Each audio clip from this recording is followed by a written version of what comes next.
On va maintenant faire un ensemble de remarques sur la définition qu'on vient de donner de la transformée de la place.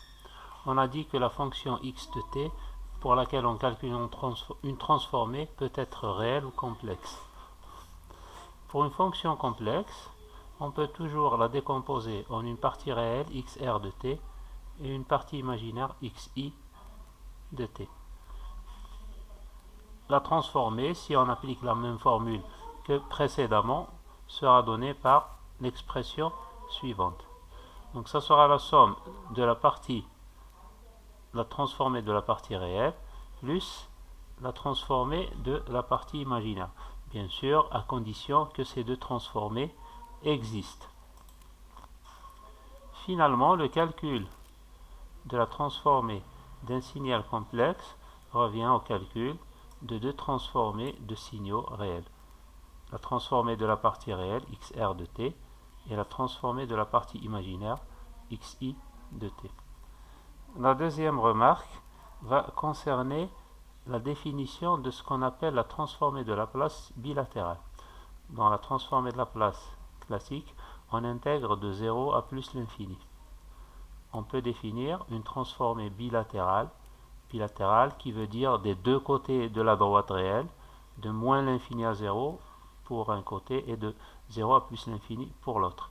On va intégrer de moins l'infini à plus l'infini le même terme, x de t exponentielle moins s de t. Alors on va voir également que le calcul d'une transformée bilatérale se ramène au calcul de deux transformées de la place unilatérale ou des transformées de la place causale. Donc on va décomposer l'intégrale de moins l'infini à plus l'infini en somme de deux intégrales de moins l'infini à 0 et de 0 à plus l'infini à condition que les deux termes, les deux intégrales convergent. L'intégrale de moins l'infini à 0 s'appelle partie anticausale.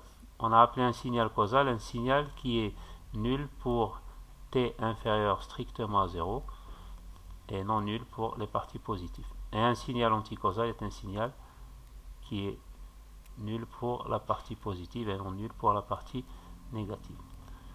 On va maintenant transformer la première intégrale qui va aller de moins l'infini à 0. Donc là, il y a une erreur. Donc on va intégrer de moins l'infini à 0. Le même signal, donc x de t exponentielle moins st dt. On va faire un changement de variable. Donc là, si on pose taux égale moins t, les bornes vont changer, elles vont aller de 0 à plus l'infini. On va également poser s' égale moins s, ainsi, donc le moins taux qui a remplacé le taux qui a remplacé le moins t, on va avoir exponentielle de moins s' fois taux des taux, et on va appeler x moins la fonction x de moins de taux.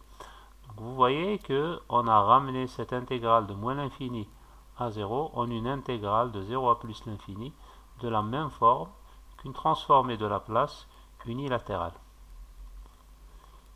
En conclusion, la transformée de la place bilatérale se ramène au calcul de deux transformées de la place unilatérale causale, deux intégrales allant de 0 à plus l'infini. Il suffit juste de changer la variable de la place en moins s et de considérer le signal x moins taux qui est le symétrique par rapport à droite à l'axe des imaginaires. Alors, une troisième remarque. Donc, on va considérer la transformée de la place. Bon, en fait, c'est un complément de ce qu'on vient de dire. Vu qu'on n'a pas donné la définition formelle, cette intégrale de 0 à plus l'infini s'appelle transformée de la place unilatérale ou transformée de la place monolatérale, uni ou monolatérale.